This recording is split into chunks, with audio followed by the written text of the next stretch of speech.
안녕하세요. 저는 서울시에 사는 평범한 가정주부입니다. 이렇게 내 사연을 얘기하게 된 것은 모든 이들 앞에서 꼭 하고 싶은 말이 있어서입니다. 지금 바람 피우고 있는 발정난 인간들에게 고합니다. 자식들 보기 창피하지 않습니까? 제발 일부 일처제 지키며 떳떳하게 좀 삽시다. 자고로 남의 눈에 눈물 나게 한 사람은 반드시 피눈물 나는 일이 생긴다고 했습니다. 그런데 내 주변에서 정말 그런 일이 생긴 것을 저 똑똑히 보고 말았어요. 이제 제가 보고 겪은 그 이야기를 시작합니다. 저는 27살에 시집와서 평범한 생활을 하고 있었어요. 그런데 성실하게 일 다니던 우리 남편은 어느 날 끔찍한 사고를 당하고 말았습니다. 회사 공장에서 작업하던 중 절단기계에 바지가랑이가 끌려 들어가서 심하게 다치고 말았어요. 축구를 좋아해서 조기축구에 총무까지 하던 남자가 하루아침에 다리를 제대로 못 쓰게 되다니 이를 어쩌면 좋단 말입니까? 더구나 남편 회사에서는 자기들 책임이 아니라고 제대로 보상도 안 해주고 남편을 해고했습니다. 갑자기 장애를 입은 남편은 절뚝거리는 다리로 어디 누가 써주지도 않는 막막한 상황에 놓이고 말았어요. 형, 내 회사로 와. 형 식구들 먹고 살 정도는 월급 줄 테니까. 서방님네 부부는 둘이 함께 회사를 창업해서 잘 꾸려가고 있었거든요. 막막한 실업자 신세였던 남편에게 도움의 손길을 준 서방님과 동서에게 우린 참 고마웠죠. 남편이 공장 관리직으로 서방님네 회사에서 일한 지 한 1년쯤 되었는데요. 하루는 남편이 혼자서 이상한 말을 중얼중얼 하는 겁니다. 아, 이걸 보고도 못 본 채 해야 하나. 그렇다고 진실을 말하자니 가정이고 직장이고 아수라장이 될 것이 불보듯 뻔한데. 여보, 무슨 소리예요? 누가 회사에서 무슨 잘못이라도 저질렀어? 아니야, 당신은 몰라도 돼. 아이씨, 그냥 입 다물자. 하지만 그 뒤로도 남편은 가끔씩 혼잣말을 하고 무언가 고민하는 기색이 역력했어요.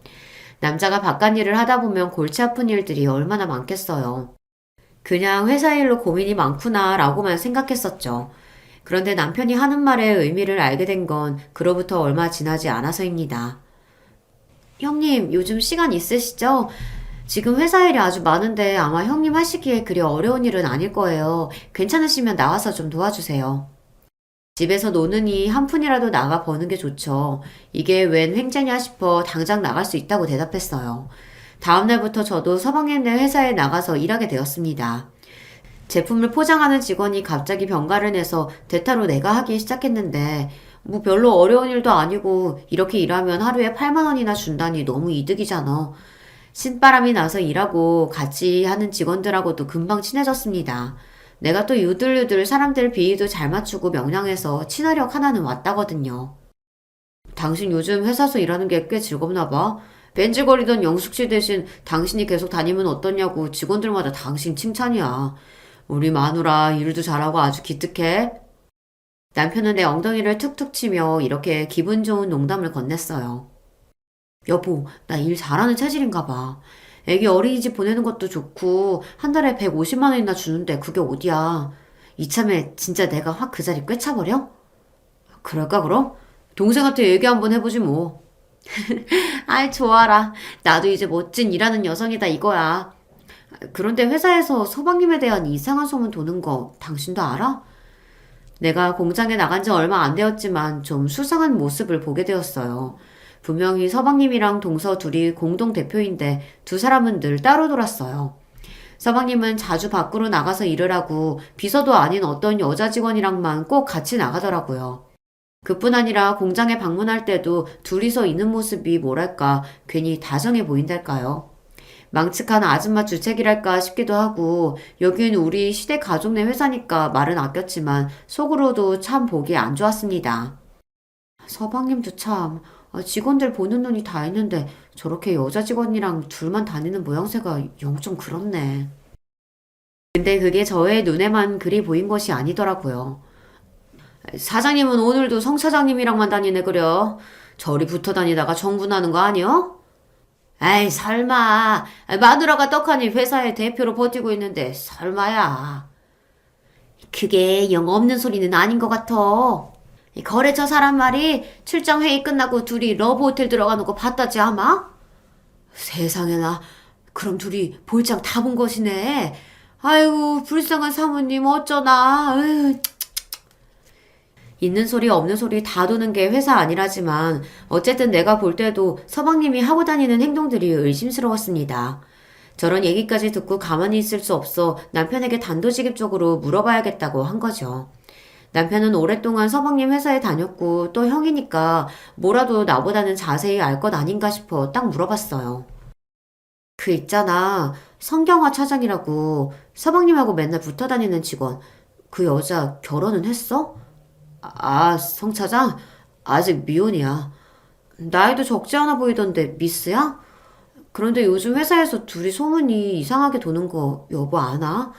내가 보기에도 그저 직장 동료치고는 과하게 가까워 보여. 둘이서 붙어 있는 것만 보면 내가 괜히 열불나더라. 알지. 그래서 내가 성건이한테 여러 번이나 얘기했는데 그냥 비웃고 말더라. 자기들이 진짜 이상한 사이면 회사서 직원들 다 보는 앞에서 그러겠냐고. 그러니까 당신도 괜히 색안경 쓰지 말라고. 그런 거 신경 쓰다 보면 일하는 데 지장 주고. 게다가 우리가 남이야. 다 한 형제들인데. 혹여나 입방정 떠는 직원들 있으면 당신이 못하게 막으라고. 알겠어? 나 먼저 잔다. 남편은 괜히 심통 부리면서 나한테 뭐라 뭐라 언짢아 하기까지 했어요. 하긴 내 동생이 불륜인 거 아니냐고 묻는 건데 그런 소리 듣기 싫기도 하겠죠. 만에 하나라도 진짜 그런 일이 일어나지 않기를 누구보다 전 바라고 있습니다. 왜냐면 서방님의 아내인 우리 동서는요, 내가 정말 아끼고 좋아하는 사람이거든요. 제 몸 상할 만큼 열심히 회사 일하지, 거기에 시어머니부터 우리 부부까지 얼마나 신경 쓰고 잘해주는데요. 좋은 머리로 공부도 잘했던 사람이 이렇게 마음이 넉넉하기까지 한 경우는 나 처음 봐요.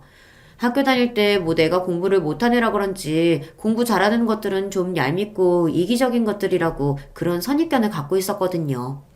그런데 우리 동서는 잘난 척도 하나 안 하고 사람이 참 괜찮더라고요. 동서랑 서방님은 컴퓨터 관련 학과 동기로 만나서 사귀게 되었다는데 그때부터 조그맣게 벤처 사업을 하다가 결혼하면서부터 본격적으로 지금의 사업을 차렸습니다. 나야 컴퓨터나 사업 어쩌고 하는 어렵고 복잡한 사정을 잘 모르는 무지렁이지만 남편 얘기 들어보면 회사가 이만큼 커온 데는 동서의 공이 컸다고 들었어요. 오늘 안색이 안 좋네. 동서 피곤한 것 같은데 회사 일이 많지? 하긴 볼 때마다 서방님은 외근이랍시고 바깥으로만 다니고 회사 안 살림이며 대부분의 일은 동서가 책임지는 것 같더라고. 서방님한테 휴가 좀 며칠 내겠다고 한마디 해봐. 아니다. 그럴 게 아니라 나랑 같이 가자. 실은 내일부터 1박 2일로 우리 계모임 아줌마들이랑 놀러 가는데 거기 같이 가자. 응? 형님도 참 우리 남편 성미 알잖아요. 결혼해서 지금까지도 나한테 관심이 얼마나 많은지 몰라요. 내가 며칠만 해도 어디 가는 거냐, 누굴 만나는 거냐, 언제 들어오는 거냐. 꼬치꼬치 캐묻고 난리도 아니에요. 그런 남자한테 제가 어떻게 외박하겠다고 말이라도 꺼내겠어요. 아마 그이가 허락 안 해줄 거예요. 형님이라도 가셔서 네모까지 재미나게 노시다 오세요. 동서는 회사 일을 도맡느라 어디 놀러도 못 가고 맨날 회사에만 박혀서 눈코 뜰 새 없이 바빴거든요. 나보다 한 살 어린데 속은 나보다 훨씬 깊은 사람이에요. 난 아무리 해도 동서처럼은 책임감 강하고 진득하니 그런 사람이 못 돼서 신기해요. 시댁 일만 해도 그래요. 회사 대표라 엄청 바쁜데도 시어머니가 부르면 내 어머님하고 만사일 제쳐두고 시댁으로 가니까요. 내가 남편하고는 을 좋게 살지만 사실 시댁 생각하면 한숨이 솔직히 욕이 나올 때도 있답니다. 우리 시어머니는요, 너무 사람이 야박하고 며느리들을 종처럼 부리시는 경향이 있거든요. 맏며느리로 들어갔지만 저도 집안일이나 요리 친정에서 많이 안 해봐서 어리숙하고 서투르죠. 그런데 그런 덤벙대는 내 모습을 가만히 보거나 좋게 타이르시는 법이 없어요. 시키신 일을 못하면 바로 불효령이 떨어집니다. 얘가 원, 너 뭐 제대로 하는 게 하나도 없냐? 이게 무채 썰었다고 가져온 거야? 일정하고 가느다랗게 착착 썰어야지. 들쭉날쭉 아주 이딴 걸 어디다 쓰냐? 한다고 했는데 이렇게 됐네요. 그리고 무가요. 너무 딱딱해서 칼이 잘 안 들어가요. 어머니 저 여기 손 좀 보세요. 칼등을 하도 찍어 눌러서 이렇게 자국 남았잖아요. 못하긴 했어도 열심히 했는데 좀 봐주세요. 근데 이 나물은 어떻게 다듬어요? 이렇게 껍질만 아니면 너는 나이를 똥구멍으로 먹었냐? 시키는 거나 제대로 할 것이지 뭐 그렇게 궁금하게 많은지 추저대고 말이 많아. 아 됐다. 요놈은 이따 둘째 오면 개시켜야지. 니한테 내가 뭘 바라겠노. 아유 큰 며느리라는 것이. 에휴. 우리 집은 교회를 다녀서 제사상이라는 걸 차려보지 못했어요. 그래서 제사 음식 할 때마다 제가 서툴고 잘 못해내니까 어머님은 절 한심하게 보셨습니다. 동서는 어쩌면 그리 야물딱진지 어머님이 한마디만 던져도 알아서 척하고 해내니까 당연히 시댁의 많은 일을 동서가 해내는 거죠. 나도 잘하고 싶어도 능력이 안 되니까 시모는 그냥 잔심부름 같은 거나 시키십니다. 내가 명색이 형님인데 그런 동서 보기 미안해서 어깨를 주무르며 내 마음을 표현했어요. 동서 힘들지? 미안해. 아, 내가 좀 솜씨가 좋았으면 동서 손이 좀 덜 갔을 텐데. 그런 말씀 마세요, 형님. 매사 떽떽거리는 남편의 무시무시한 마귀 할멈 같은 시어머니까지. 그나마 형님이라도 계셔서 이 집에서 제가 숨쉬고 사는걸요. 지금까지처럼 그렇게 잘 대해주시면 전 그걸로도 고마워요. 우리 동서 마음이 참 예쁘죠. 그뿐 아니라 좀 퉁퉁하고 사내같이 생긴 나랑 달리 우리 동서는 몸매도 가느다랗고 얼굴도 예뻐요. 이렇게 예쁘고 맘씨도 고운 여자가 왜 우리 서방님이랑 결혼했나 진짜 모르겠다니까요. 그렇게 좋은 아내를 두고 짐승 같은 짓을 해서 상처를 주다니. 지금 생각해도 난 그 일을 벌인 서방님을 용서할 수가 없습니다. 성 차장과 그런 사이가 아니라고 아무리 부인했지만 손바닥으로 하늘을 가릴 수야 있겠습니까? 요리조리 술을 써가며 성 차장과 바람 피운 일이 사실로 드러나 버렸으니까요. 동선의 부부의 집 안방에서까지 연놈들이 그 짓거리를 했음이 발각되고 나서 그렇게 강하고 흔들림 없던 사람이 한순간에 무너져 버렸습니다. 짐승 같은 놈, 어떻게 그렇게 할 수가 있어? 어디 쓸집 여자랑 하룻밤도 아니고 내 회사에서 내 부하 직원과 그 짓을 하고 다녔다는 게 그게 어디 사람이 할 짓이야? 회사 사람들은 당신들 관계 이미 눈치채고 있었다며 날 얼마나 반푼으로 여겼을까? 여자 간부라고 성 차장을 더 챙겨주고 믿었는데 차장 승격도 내가 밀어서 시킨 건데 내가 상간녀한테 그렇게 잘해주고 있었던 거네. 멍청한 년처럼. 처음 불륜이 발각되었을 때는 서방님도 성 차장과 곧 헤어지겠다고 반성하는 기색을 보였대요. 그렇지만 또다시 둘이 호텔을 드나들며 만나고 있다는 걸 알게 된 동서는 더 이상 참을 수 없었던 겁니다. 남편 말이면 껌뻑 죽고 목매던 동서는 한번 마음이 돌아서니 찬바람 쌩쌩 불고 단번에 갈라서겠다고 하더라고요. 그런데 서방님이 어떻게 나온지 아세요? 참 사람 그렇게 안 봤는데 아주 저질의 쪼잔한 놈이었습니다. 나 같으면 내 잘못으로 이혼하는 마누라 재산이라도 반으로 뚝 떼어주고 그럴 것인데 이제 와서 자기가 불륜한 증거라도 있냐며 오리발을 내밀더래요. 이혼하고 싶으면 해. 누가 말리냐? 그런데 이 회사는 내 거야. 재산 분할이니 그런 소리 할 거면 이제 법정 가서 싸우는 거지 뭐. 성 차장하고의 관계에 뭐 증거가 있는 것도 아니고 난 너를 남편 의심하고 히스테리 부리는 의부증으로 몰고 갈 거니까 각오하고 이혼 소송하던가. 심지어 아쉬우면 지금처럼 회사 다니라고 그러면 동서를 직원처럼 높은 연봉 주고 계속 써주겠다며 말 같지도 않은 소리를 하더라는 겁니다. 아무리 남편 동생이라지만 하는 짓이 정말 개진상이었어요. 동서는 아무것도 모른 채 상간녀랑 함께한 세월도 억울해 미치겠는데 그 회사를 무슨 수로 더 다니겠나요? 회사는 사모님 보고 알아서 하라고 그저 한 푼도 받지 않고 이혼하겠다고 했습니다. 아무리 그래도 동서 이건 아니야. 재산이 없는 사람들도 아니고 이렇게 빈손으로 동서가 이혼해주면 그 쌍놈년들만 좋은 짓 시키는 거잖아. 안 그래? 차라리 소송하자. 직원들이 바람피고 다닌 증언해주지 않겠어? 직원들이 어떻게 제 편에서 증언하겠어요. 그런 놈이어도 지금은 사장인데. 저요. 이미 자신이 몇 번이나 죽어서 없어진 기분이에요. 돈 좀 챙기자고 그 새끼랑 더 진흙탕 싸움하기도 지치고요. 이 거지 같은 집구석에서 형님과 시아주버님이 잘해주고 제가 의지할 수 있는 분들이었는데 이렇게 헤어져서 아쉽네요. 언젠가 좋은 날 되면 그때 만나요. 핏기 없는 파리한 얼굴에 잔뜩 마른 입술을 침으로 축이고는 우리에게 마지막 인사를 전하고 나갔습니다. 그것이 동서의 마지막 모습이었고 그렇게 홀연히 사라졌습니다. 벌써 그 일로부터 10년이나 세월이 흘렀네요. 그 당시 어린아이였던 우리 딸은 어느덧 중학생이 되었고요. 그때 일 겪자마자 난 서방님네 회사에 출근을 바로 끊었습니다. 서방님 꼴도 보고 싶지 않았지만 시댁 식구니까 온전히 연을 끊을 수 있겠어요. 원래도 시모가 마음에 안 들었는데 서방님 이혼하는 과정에서 그 노인네가 얼마나 못됐는지 제대로 알게 되었어요. 그년이 어디 내 새끼를 불륜나무로 몰고 가? 걔 내가 잘못돼서 의부증 같은 거 있는 미친년 아니야? 엄마 말도 마세요. 쓸데없이 남편 의심하는 통에 내가 아주 노이로제 걸릴 지경이었다니까. 그래도 빈손으로 제 몸만 떠났으니 뭐 잘됐죠. 당연하지 그럼. 제가 뭐라고 네 회사에 껄떡거리냐? 재산 분할 어쩌고 그런 거 말도 안 되는 소리지. 그것이 다시 나타나서 한 푼이라도 내줍쇼 하면 이 엄마한테 바로 말해라. 내가 당장 가서 그냥 머리끄댕이라도 잡아버릴 테니까. 어머님 그리고 서방님 참 너무들 하시네요. 온갖 집안일 종처럼 부리셨던 둘째 며느리 한순간으로 미친년으로 만드시다뇨. 그 회사도 사실 동서가 얼마나 애써서 키운 건데요.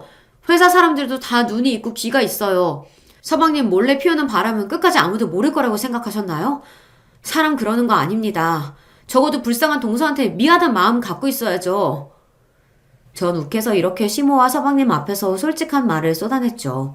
그랬더니 눈에 쌍심지를 켜고 폭언까지 하는 시모, 그리고 그 옆에서 날 비웃으며 보고 있는 서방님. 그 사람들 꼴을 보고 나니 시댁에 대한 오만정이 다 떨어졌습니다. 어쨌거나 자기 가족이니 나처럼 대놓고 욕은 못했지만 아마 남편도 나랑 같은 심정이었나 봐요. 내가 회사 그만둔 지 얼마 안 되어서 남편 역시 서방님과 크게 다투고는 회사를 그만두었습니다.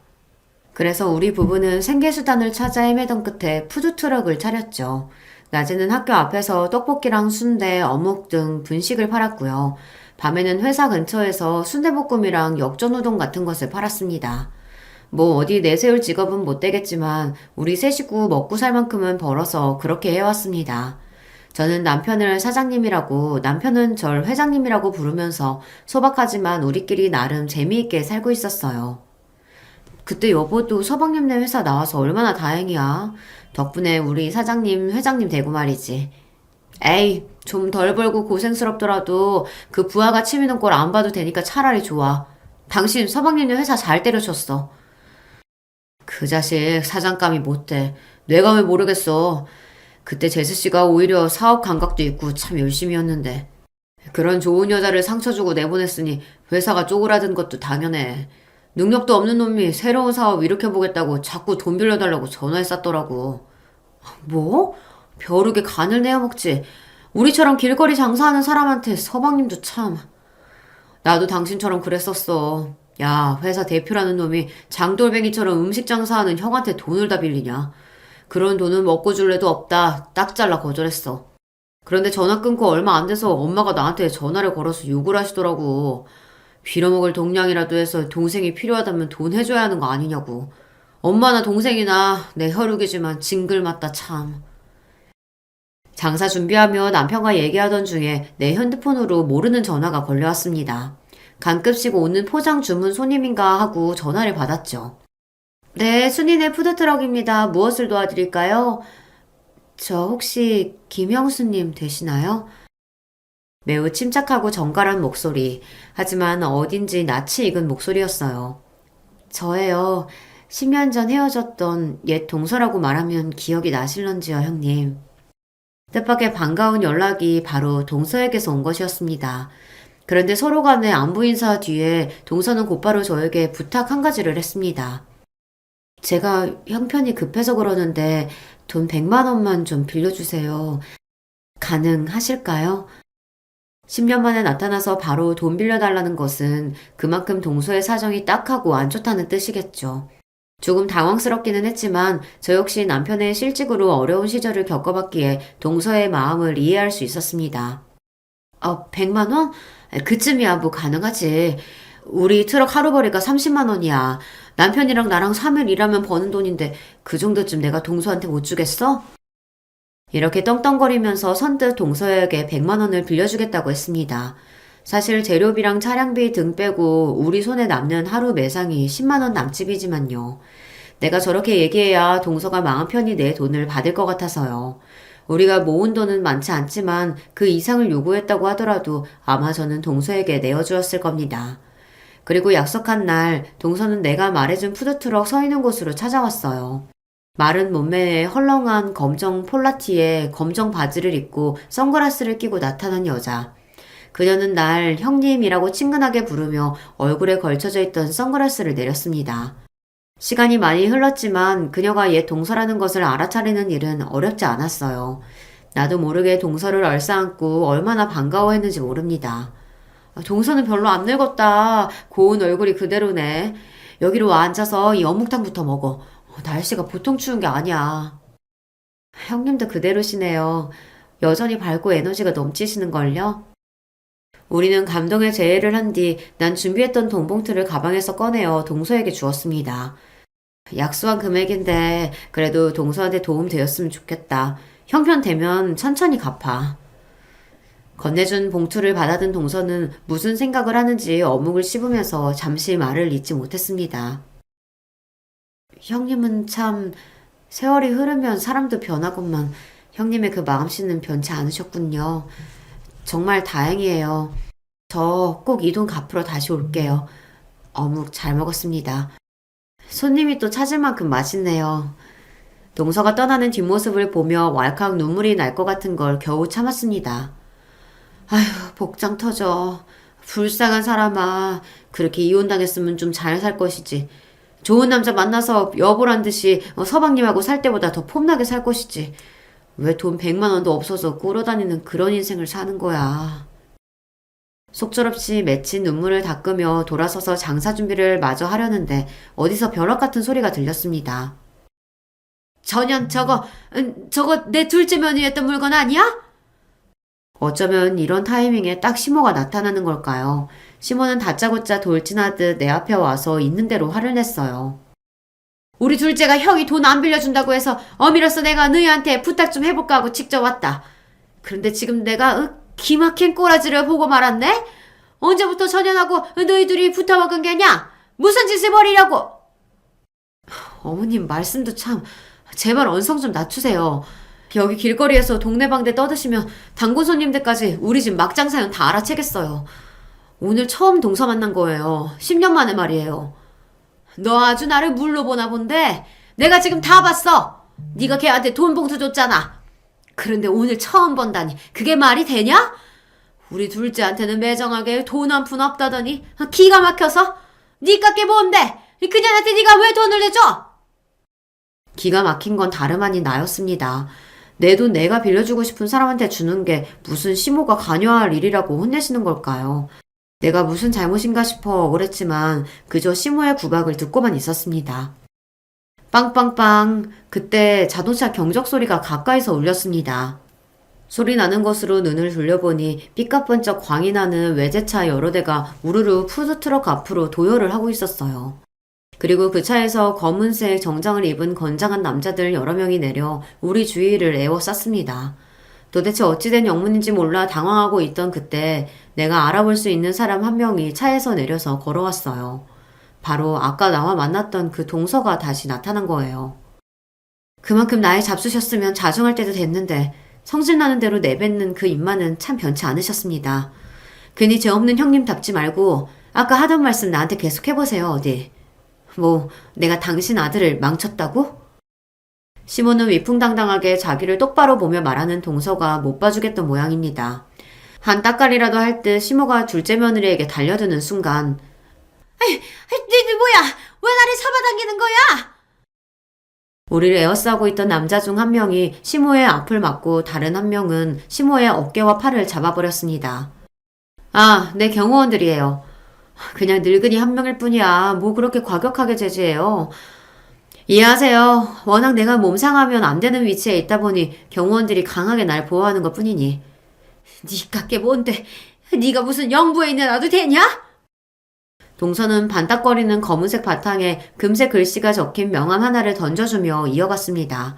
떨어진 명함을 주워보니 영어가 잔뜩 쓰여져 있어 뭐라는지 몰라도 하나는 알아볼 수 있었어요. 동서가 무슨 회사 CEO, 즉 대표라는 겁니다. 지금 난 미국에서 회사 대표로 있어요. 이번에 카이스트랑 서울대 그리고 중소벤처기업부 강연 초청받아서 한국으로 온 겁니다. 물론 미국에서도 한국에서도 내 행보가 중요하니까 당신 같은 노파 하나가 턱그만큼 건드릴 수 없는 사람이 되었단 말이죠. 같이 듣고 있던 나조차 믿을 수 없는 이야기였습니다. 누구한테 기싸움으로 밀려본 적이 없던 시몬은 그대로 있다간 자기가 무슨 일이라도 당할까 무서웠는지 순식간에 사라지고 없더라고요. 동서, 그 말이 사실이야? 성공하고 맞냐고. 정말 잘 됐다. 그런데 아까 나한테 돈 끌어온 건 뭐야? 연기한 거니? 네, 저는 꼭 해야 할 일이 있어서 이번에 한국으로 들어온 것이랍니다. 그래서 그 일을 도모하는데 형님께서 저와 함께할 사람인지를 시험해야 했어요. 속에서 언짢으셨다면 죄송해요. 난 괜찮아. 그보다 그간 무슨 일이 있었던 거야? 이혼한 직후 전 빌탈터리 신세로 돌연 미국행을 나섰어요. 한국에서의 인생은 지긋지긋했으니까 새 출발하고 싶은 마음이었던 것 같아요. 거기서 공부도 하고 비슷한 업계 사람들과 이런저런 창업 아이템 구상하다가 지금의 회사를 설립하게 됐어요. 생각보다 회사가 잘 돼서 전 이렇게 엄청난 부를 이루고 한국 정부에서 초청받을 만큼 명성도 쌓게 되었죠. 동사가 무슨 보안 소프트웨어를 만드는 회사라고 설명하는데 잘 모르겠지만 하루 3시간 이상 자본 적 없고 옷 고를 시간도 없어서 매일 안경에 똑같은 검정 옷차림으로 다닌다고 합니다. 그나마 오늘은 멋지게 형님 앞에 서는 날이니 렌즈도 끼고 구두도 신어보았어요. 이렇게 말하며 활짝 웃는 동서가 참 대단해 보였습니다. 이혼녀가 타지에서 맨손으로 그렇게 성공을 일구는 게 어디 쉬웠겠나요? 허리춤에 있던 손으로 내 손을 잡는 동시에 동서는 자신만만한 미소로 내게 말했습니다. 자, 그럼 이제부터 제가 저 집안 사람들한테 무슨 짓을 벌일 건지 그 계획 한번 들어보시겠어요? 난 동서를 도와 그녀가 벌인 피해 복수국에 힘을 보태기로 했습니다. 부정한 짓으로 결혼을 파탄낸 자들이 아무렇지 않게 살아가는 꼴을 전 보기 힘들었으니까요. 요새 서방님네 회사 자금 사정이 안 좋은가 봐. 오죽하면 우리같이 근근히 버티는 사람한테 매일 찾아와서 손 벌리겠어. 시모도 진작 집 저당 잡혀서 돈 해준 것도 모자라서 우리 보고 돈 빌려주라고 닥달이거든. 그러던 차에 내가 동서한테 돈 빌려준 걸 목격하고 말았으니 눈 뒤집혀서 난리를 쳤던 거지. 내가 조사한 바로도 그래요. 그래서 바로 그 점을 약점으로 파고들 거예요. 아주버님이나 형님이 주선해서 여기 내 비서를 투자자라며 전 남편에게 소개해주세요. 그건 어렵지 않은 일이었습니다. 돈이 궁한 시기에 투자자라니 서방님이 얼씨구나 할 일이죠. 역시나 남편이 서방님에게 동서의 비서를 소개하니 서방님은 물론 시모까지 두 손 벌려 환영했습니다. 그래, 그거요. 진작에 그렇게 동생 도와줄 일이지. 걔가 잘 되는 게 우리 집 전체가 일어서는 길이야. 그 회사만 전처럼 잘 돼봐라. 너희 남편이나 너나 거기 직원으로 써주겠지. 안 그러냐? 소개해준 이후 동서의 비서가 서방님에게 무슨 일을 했는지는 아주 나중에 듣게 되었습니다. 하루는 동서의 초대로 서울의 최고급 호텔 스위트룸에 가게 되었어요. 듣기로는 하룻밤에 수백만 원 한다는 그 휘황찬란한 방에 가서 동서는 사내진미를 차려놓고 나를 기다리고 있었죠. 와, 성공한 동서 덕에 나 이런 데를 다 와보네. 이게 집이야, 궁전이야? 한국에 있는 동안 저 여기에 머무를 거예요. 방도 몇 개 있으니까 언제든 놀러 오시면 저도 적적하지 않고 좋죠. 룸서비스로 조금 요리 시켜놨는데 더 드시고 싶은 건 얼마든지 시키세요. 그런데 형님, 성경화 차장 아직도 그 회사에 있나요? 동서 나간 뒤로 서방님이 승진 바로 시켜서 이제 부사장이야. 웃기지?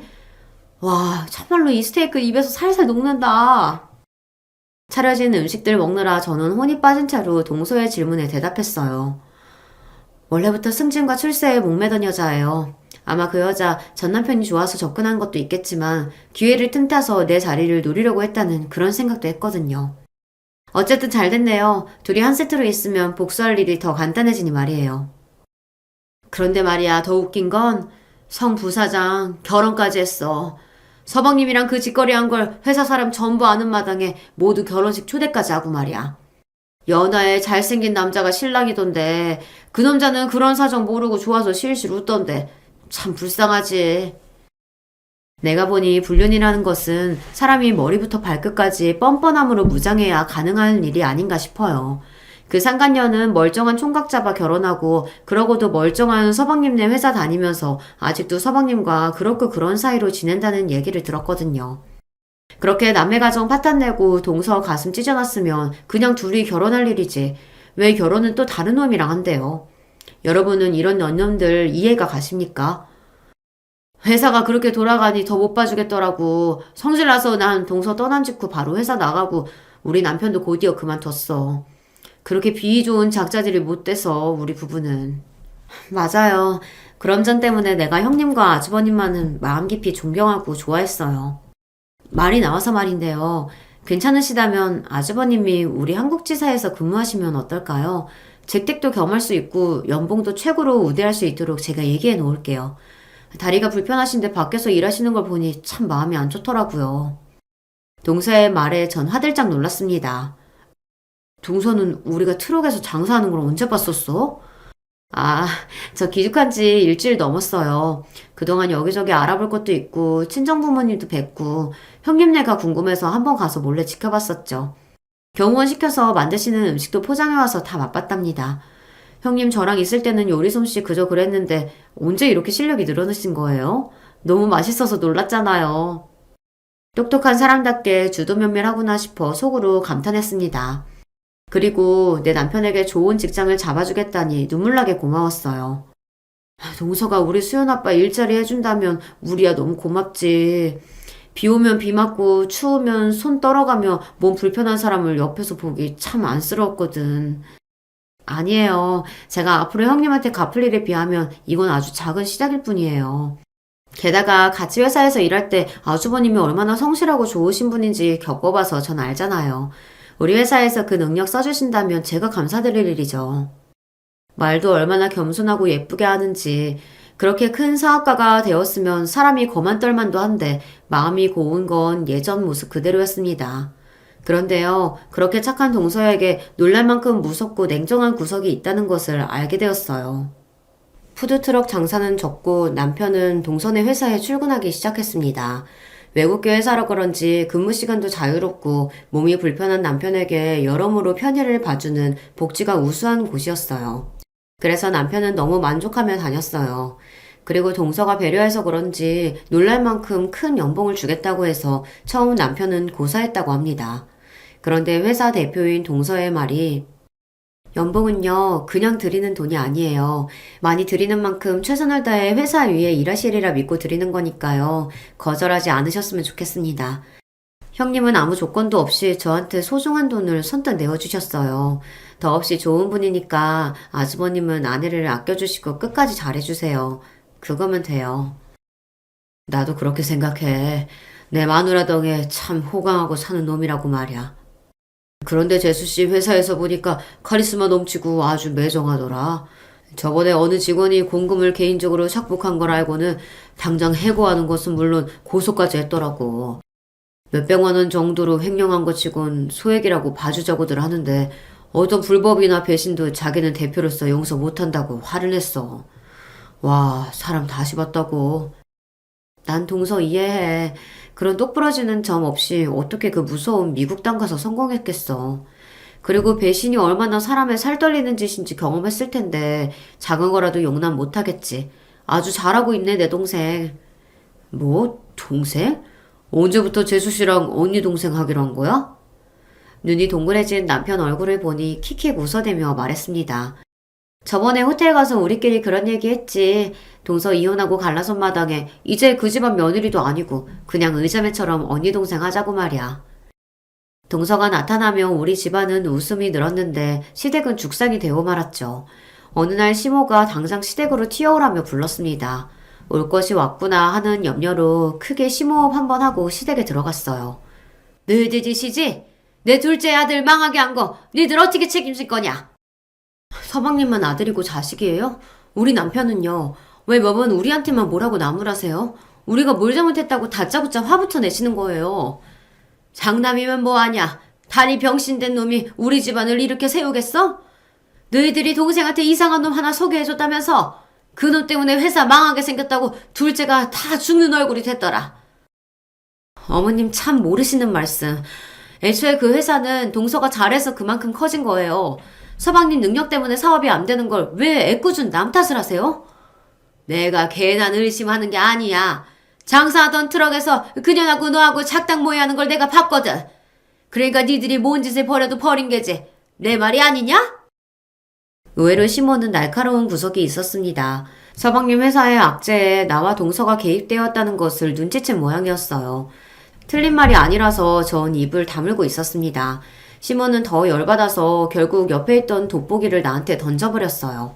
그 때문에 내 이매가 찢어져서 피가 한 방울씩 뚝뚝 떨어지고 그걸 본 전 기겁하고 놀라 나자빠졌어요. 나 머리에서 피나요. 어서 병원 가야 하는데 다리에 일어설 힘이 하나도 없네. 저 좀 병원에 데려가 주세요, 어머니. 보이진 않지만 너희들 때문에 내 속은 이미 썩어지고 피가 뚝뚝 떨어진다, 야. 내 지병과 당 수치가 최악으로 치달은 게 다 너희 때문이라고. 병원 같은 소리 안 해. 휴지로 피나 닦으면 될 일이지 유난 떨고 뭘. 시몬은 내 앞에 휴지각 하나를 던져주었을 뿐입니다. 기가 막힌 나머지 전화를 걸어 남편에게 당한 일을 모두 일러 바쳤어요. 내 전화를 받고 불이 나게 달려온 남편의 부축을 받으며 시댁을 나서는데 시몬은 우리에게 비아냥거리기까지 했습니다. 그거 조금 다친 것 같고 제 서방 불러낸다 또. 하여튼 가지가지 해요. 해도 너무 하시네요. 다리 병신된 첫째 아들 필요 없다고 이 사람한테까지 그렇게 모질게 하십니까? 네, 우리 이제 여기 안 와요. 멀쩡한 둘째 아들만 아들로 두시고요. 전 이제 없는 셈 치십시오. 시댁 문을 쾅 닫고 나오는 남편의 눈에는 뜨거운 눈물이 흘렀습니다. 착한 남편이 오죽하면 자기 엄마한테 연 끊겠다는 말까지 해야 했겠어요. 가여운 내 남편의 얼굴을 쓰다듬으며 말했습니다. 분명히 어머님 이번 일 후회하실 거야. 서방님 사업이 망하는 건 이제 시간 문제니까. 내 말은 그대로 현실이 되고 말았습니다. 어느 날 동서는 우리 부부를 불러 서방님에게 벌어진 일을 설명해 주었어요. 전 남편은 이제 인생 끝났어요. 내 비서를 가짜 투자회사 대표라고 속이고 30억을 빌려주었거든요. 친해서 금방 안 갚아도 된다는 감언이설로 경계를 풀게 하고선 대출한 바로 다음날부터 연복리 20% 높은 이자를 요구했죠. 이미 신용이 땅바닥까지 꺼진 처지라 다른 돈 구할 데도 없을 거예요. 저당 잡힌 공장이랑 본사 건물, 집까지 모두 가압류 걸고 결국은 모두 내놓아야 할 겁니다. 이게 과연 가능한 일이란 말입니까? 하루아침에 이렇게 회사 망하는 게 정말 무섭대요. 투자와 사기는 종이 한 장 차이거든요. 애초에 그 인간 그렇게 주도면밀하지 못한 걸 잘 알고 있었으니 이 계획이 성공하리라 믿어 의심치 않았어요. 사실 저도 복수하기 전에 마음의 갈등이 있긴 했는데 전 남편이 한 번 날 찾아왔거든요. 서방님은 동서가 귀국한 것을 알고 찾아와서 동서의 속을 헤집어 놓았다고 했습니다.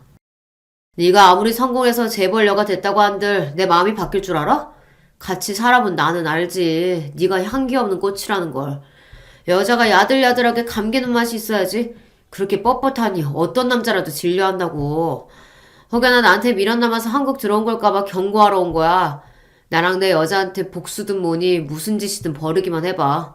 아주 그 주댕이를 찢어버릴 테니까. 그래도 우리가 한때는 사랑해서 결혼까지 한 사이였는데 오랜만에 재회한 나한테 그런 말까지 하다니 너무 잔인해요. 그 사람요, 내 마음에 2번이나 대못을 받고 말았어요. 그래서 형님, 전 이쯤에서 못 끝내요. 서방님네 회사 쫄딱 망하게 한 날이니 축배라도 들 줄 알았지만 동서는 의외로 슬픔을 감추지 못했습니다. 복수라는 것이 해도 후회 안 해도 후회인지 허망함만 남긴 것인지 아니면 동서 마음 한구석에 서방님에 대한 미련이 남았던 것인지 모르죠. 아주 잘했다, 복수 너무 멋있었다 칭찬하며 동서를 위로해 주었어요. 그리고 얼마 뒤 동서의 전화를 받았는데 몹시 흥분되고 기뻐 보였어요. 형님, 소식 들으셨어요? 아니, 무슨? 전 남편이 알거지가 되니까 성 차장 상간녀가 바로 매정하게 돌아섰다네요. 비서가 목격한 바로 전 남편은 그 충격을 이기지 못하고 아주 페인처럼 살고 있대요. 지랄, 천년의 사랑처럼 서로 없으면 죽을 것처럼 굴더니 결국 돈 떨어진 상간남은 쓰레기 취급하는 거네. 그런데 동서, 성 차장도 벌 받아야 하는 년인데 걘 아무 피해도 없이 잘 사는 거 별로다. 내가 그 여자 남편이랑 시댁에 불륜했던 일 폭로라도 할까? 걱정 마세요. 그 상간녀에 대한 작업은 이미 잘 진행되고 있으니까요. 그저 과거에 대한 폭로만으로는 제 분이 풀리지 않거든요. 형님은 제가 부탁드릴 때 나서주시고 지금은 그저 응원해주세요. 전 너무너무 궁금했습니다. 나같이 평범한 여자는 상상하지 못할 방법으로 동서는 서방님에게 복수를 성공했잖아요. 상간녀한테 머리끄댕이 잡고 창피 주거나 그 남편한테 폭로해서 이혼하게 만드는 게 최선일 줄 알았는데 그 이상의 복수란 과연 무엇일까? 내가 좋아하는 드라마 펜트하우스보다 더 기대되는 거 있죠? 그래도 궁금함을 꾹 참고 기다린 결과 동서는 나한테 문자 한 통을 보냈습니다. 내일 1시에 현대백화점 앞으로 와보세요. 그 장소에 가보니 성 차장은 어떤 여자의 뺨을 때리고 분노를 쏟아내고 있었습니다. 늘 당당한 커리어우먼인 척, 지적인 척 그런 모습만 보았던 나는 저 여자가 내가 아는 그 여자가 맞나 몇 번이나 눈 비비고 다시 봤다니까요. 그런데 정말 서방님과 바람 피운 상간녀가 맞았어요. 이 아줌마가 지금 나 때렸어? 그 여자애도 보통 내게가 아닌지 성 차장에게 달려들어서 발로 차고 머리카락을 잡아뜯고 두 여자는 개처럼 뒤엉켜 싸우고 있었죠. 나처럼 그 싸움을 구경하는 사람들의 한 무리가 있었는데 그 사이에 있던 동서가 어느샌가 내 옆으로 와서 이 상황을 설명해 주더라고요. 형님도 와서 보고 계셨네요. 이게 어떻게 된 상황인지 궁금하지 않아요? 그러게, 이게 무슨 일이야? 저기 같이 싸우고 있는 여자애는 성 차장 남편의 상간녀랍니다. 우리 쪽에서 꽃이라고 붙였던 술집 여자예요. 생각보다 쉽게 그 남편은 넘어왔고 자기 아내한테 이혼하자고 했다더군요. 자기 남편이 어린 여자애랑 바람핀 걸 알고 해코지하러 여길 찾아왔는데 그 구경을 놓칠 수 없어서 미리 형님한테 연락드렸어요. 어때요? 정말 재밌죠? 박수까지 짝짝 치며 세상에 이렇게 통쾌할 수가 감탄하며 그 재미난 구경을 계속했습니다. 이런 피덩이가 뭐가 좋다고 넌 먹기까지 했냐 넌? 상간녀 직접 보니 얼굴도 못생기고 몸매도 별로구만. 상간녀에게서 떨어진 성 차장의 비난의 화살은 자기 남편을 향하고 있었습니다. 넌 눈이 삐었냐? 너보다 10살은 어리고 훨씬 이쁘고 탱탱한 몸매 가졌잖아. 넌 쭈그렁 망탱이 같지만 회사 부사장의 연봉이라도 높아서 내가 결혼해준 거야. 이제 너 회사도 망하고 어디 불러주는 데도 없는데 왜 계속 널 데리고 살겠냐? 안 그래? 너 바람핀 게 얼마나 무서운지 줄 알아? 너희 발정난 연놈들 모조리 콩밥 먹여줄 거야. 그렇게 만들 거야 내가. 분노가 치솟아 눈에 핏발까지 선 청차장은 거의 짐승처럼 울부짖었습니다. 그때 구경하는 인파를 해치고 나간 동서가 그들 앞에 나섰어요. 애초에 발정난 년은 너였지 아마? 당신은 예전 사모가 어떻게 여기에 있는 거지? 나는 베네샬 회사 공동대표이자 김 사장의 아내였습니다. 그런데 버젓이 내 회사에서 김 사장과 당신 아내가 바람피고 있었고 분처인 나까지 내쫓은 아주 악녀였죠. 심지어 당신과 결혼한 이후에도 김 사장과의 관계를 유지하고 있었습니다. 알고 계셨나요? 동서 말을 듣던 성 차장의 남편은 바로 눈이 뒤집혀 버렸습니다. 이 개같은 년, 이 늙은 년이 나를 속이고 결혼까지 해? 김 사장이면 나랑 같이 골프도 치고 밥도 먹던 그 배 나온 늙은이랑 계속 그래왔다고? 더러운 년, 내 손에 죽어봐라! 상황은 급반전해서 이제 성 차장 남편의 일방적인 폭행으로 변모하고 말았어요. 얼마 지나지 않아 누군가의 신고로 들이닥친 경찰들의 진압으로 그 세 사람은 끌려갔습니다. 물론 피떡이 된 성 차장은 구급차에 실려야 할 만큼 처참한 몰골이 되었고요. 잠시만요, 구급대원님. 제가 이 여자랑 친구인데 잠깐 할 말이 있어서요. 실신 직전의 상태로 꼼짝 못하고 누워있던 성 차장의 귓가에 대고 동서는 어떤 말을 속삭이고 왔습니다. 성 차장 전현 제대로 상건녀다운 최후를 맞이했네. 아주 잘됐다. 그런데 방금 동서 전현한테 무슨 말하고 온 거야? 아, 그거요? 10년 만에 성공한 상간녀에 대한 복수, 그 마지막을 장식한 동서의 말은 말이죠. 당해보니 어때? 넌 남의 남편 가져도 되고 네 남편은 남이 가지면 안 될 줄 알았어? 이제부터 너의 영혼은 하루하루 파괴될 거야. 하루는 네 남편에 대한 배신감으로, 하루는 그 상간녀에 대한 열등감으로, 또 하루는 너 자신이 잘못한 건지 자책이나 하며 너는 스스로 매일 죽어갈 거야. 난 그걸 보증해. 앞으로 그 누구도 너처럼 썩어빠진 사람을 사랑해줄 리 없을 테고 그 고독 마음껏 즐기라고. 오랜 시간이 걸렸지만 서방님과 상간녀 두 사람은 결국 비참한 최후를 맞게 된 것이죠. 그 대단한 복수극을 마치고 동서는 미국으로 돌아가 자기 회사 운영하는 데 전념하며 평탄한 인생을 보내고 있습니다. 지금까지도 우린 연락하며 여전히 돈독한 사이를 유지하고 있고요. 이제 모든 게 다 끝났잖아. 그간의 일 있고 동서도 좋은 남자 만나서 새 출발해야지. 전 아직 남자를 못 믿겠어요. 지금은 사업이 좋고 돈 버는 게 제일 재밌으니 이대로 삶에 만족해요. 참, 우리 조카 내년에 고등학교 입학한다죠? 제가 선물 보냈으니 곧 도착할 거예요. 힘있고 돈 많은 미국 회사 대표가 평범한 우리 가족을 물심양면 도와주고 있으니 참 좋죠. 남편은 아직도 동선의 한국 지사에 잘 다니고 있고요. 시모랑 서방님하고는 남처럼 지내고 있습니다. 시모는 자신에게 철벽치는 큰아들 대신 저한테 가끔 전화하시곤 해요. 차마 저까지 냉정하게 끊지는 못해서 그냥 구분하는 하소연을 듣고만 있는데요.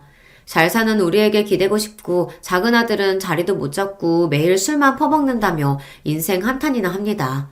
자기는 잘못 하나 없는데 박복하다면서 저보고는 복이 터졌다면서 부럽다고도 하고요. 매번 어떻게든 구실 만들어서 우리 애들이랑 남편 만나게 해달라고 하시는데요. 애들 아빠는 어머니 만나고 싶지 않대요. 저도 마찬가지고 우리 애도 못 보여드려요. 그러니 건강 챙기시면서 그저 그렇게 지내주세요. 저도 참 매정한 년이죠. 하지만 어쩌겠어요. 시모 자신이 남한테 해온 대로 돌려받은 것일 테니 말이죠. 지금까지 제 사연 들어주신 여러분 어떻게 들으셨나요? 저 할 줄 아는 거 별로 없는 평범한 아줌마라 글 쓰는 내내 무지무지 떨렸답니다. 구독자 여러분들이랑 나랑 같이 수다 떤다는 마음으로 저 신이 나서 써봤어요. 이제는 이야기 끝내고 여러분께 작별 인사를 드리고자 합니다. 여러분 안녕히 계세요.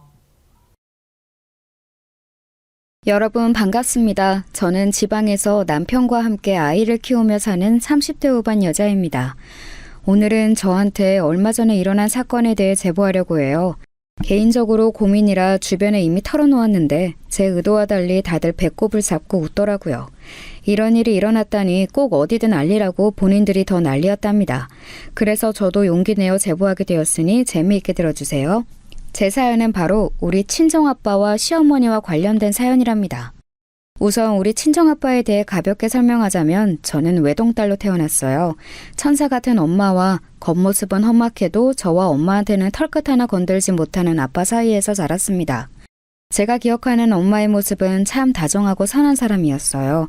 저에게 크게 소리내어 말한 적도 없었고 늘 상냥했습니다. 어릴 때는 그런 엄마가 너무 좋아서 장래희망 자체가 우리 엄마였을 정도였어요. 나중에 어른이 되면 엄마 같은 여자가 되고 싶었습니다. 학교 갔다 오면 엄마는 늘 집에서 웃으면서 저를 반겨주었어요. 엄마의 취미는 꽃꽂이였는데 같이 꽃을 꽂으며 도란도란 얘기도 많이 나누었습니다. 제가 유일한 자식이라 엄마의 사랑을 독차지해서 너무 좋았어요. 그렇게 집에서 엄마와 같이 있으면 아빠가 일이 끝나고 집으로 왔어요. 그러면 다 같이 셋이서 저녁 식사를 하며 하루를 마무리하고는 했습니다. 우리 아빠는 정육점을 운영하셨는데 그래서 어렸을 때부터 고기는 원할 때마다 먹을 수 있었어요. 아빠는 얼굴에 큰 상처 하나 있었고 등에도 문신이 크게 있었습니다. 저는 우리 아빠니까 그런 게 위협적인 요소가 된다는 것을 전혀 몰랐어요. 그런데 동네에서 흉흉한 소문이 돌아 아빠는 일부러 얼굴을 두건으로 살짝 가리고 다녔습니다. 문신은 아예 보이지 않게 하고 다녔어요. 저도 자라면서 워낙 들리는 말이 많으니까 우리 아빠에 관한 소문을 당연히 알고 있었는데 아빠가 예전에 유명한 지역 조폭이었다고 하더라고요. 아빠는 우리 동네 토박이었는데 학생 때부터 주먹으로 유명했다고 해요. 아빠의 덩치가 유달리 커서 조직에 성인이 되자마자 들어갔다고 했습니다. 이게 궁금해서 엄마에게 물어봤던 적도 있는데 엄마는 그저 웃으면서 현재가 중요한 거라고 하셨어요. 뭐가 됐든 저랑 엄마한테는 한없이 다정하고 친절했던 아빠여서 저는 그런 소문이 전혀 상관이 없었습니다. 이렇게 행복했던 우리 집에서 큰 불행이 찾아온 것은 바로 제가 중학교 1학년 때였어요. 저는 아직도 그날의 공기가 기억이 날 정도로 생생합니다. 학교 갔다 왔더니 엄마가 집에 안 계셨어요. 평소 같으면 잘 다녀왔냐고 웃으면서 맞아주었을 텐데 엄마가 집에 없어 의아했습니다. 잠시 후에 친할머니가 집에 오셨는데 표정이 너무나도 어두웠어요. 친할머니는 어리둥절한 저를 데리고 병원으로 갔습니다. 그리고 저는 거기서 누워있는 엄마를 보게 되었어요. 수진아, 엄마가 아파서 쓰러졌는데 알고 봤더니 많이 아프대. 우리 수진이 엄마가 병원에 있어도 씩씩하게 할머니랑 지낼 수 있지? 엄마가 아파서 미안해. 빨리 나와서 우리 딸이랑 같이 바다에 놀러 가자. 엄마는 집에 있다가 갑자기 쓰러져서 응급실에 가게 되었대요. 그런데 검사했더니 이미 암이 진행되고 있었다고 했습니다.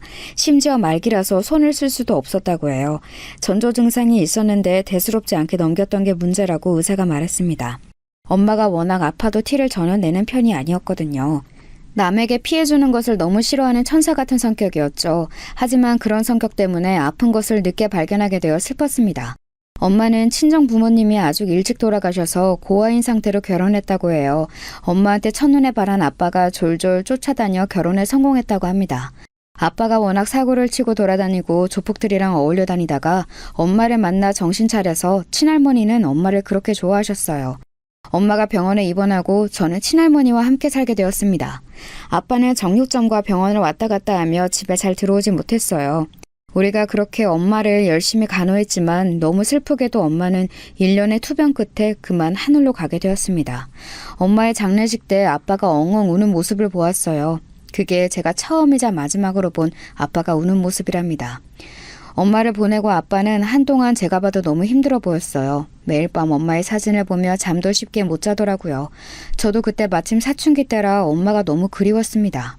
자연스럽게 친할머니와 같이 살게 되었는데 그때 아빠에 관한 정보를 몇 개 듣게 되었어요. 알고 봤더니 아빠는 어렸을 때부터 골목대장이었다고 하더라고요. 엄마를 만나 아예 사람이 달라졌다고 할머니가 말씀하셨습니다. 할머니는 죽은 엄마를 많이 그리워하셨어요. 본인이 낳은 딸도 아닌데 길마다 엄마를 많이 챙기셨습니다. 그렇게 할머니는 제가 성인이 될 때까지 아주 건강하셨어요. 엄마의 빈자리를 가득 채워주셨습니다. 너무나도 갑작스러운 엄마의 병 때문에 저는 대학을 간호학과에 진학했어요. 간호사가 되어 아픈 사람들을 돌봐주고 싶었습니다. 실제로 대학생활 내내 할머니가 여기저기 몸이 아프셨어요. 그럴 때마다 병원도 제가 모시고 가고 집에서 간호했습니다. 할머니는 그런 저를 상당히 자랑스러워 하셨어요. 저도 할머니가 좋아하니 뿌듯했습니다. 그리고 제가 막 졸업할 때 할머니는 노환으로 별세하셨어요. 할머니가 돌아가시기 전에 저에게 했던 말이 있습니다. 예, 수진아. 너희 아빠 나쁜 쪽으로 빠지지 않게 잘 감시해라. 욱하는 성질 언젠 다시 나올지 몰라. 알겠지? 너는 목숨보다 아끼는 딸이라 괜찮지만 사람 일이라는 게 어떻게 될지 모르잖니.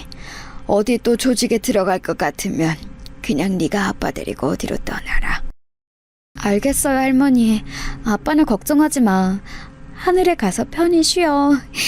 할머니가 그렇게 좋아하는 우리 엄마 만나서 행복하게 나 잘 사는 거 지켜봐요. 그동안 나 키워줘서 너무 고마워요. 할머니는 그렇게 돌아가셨고 그 뒤로는 아빠와 저와 둘이 살게 되었어요.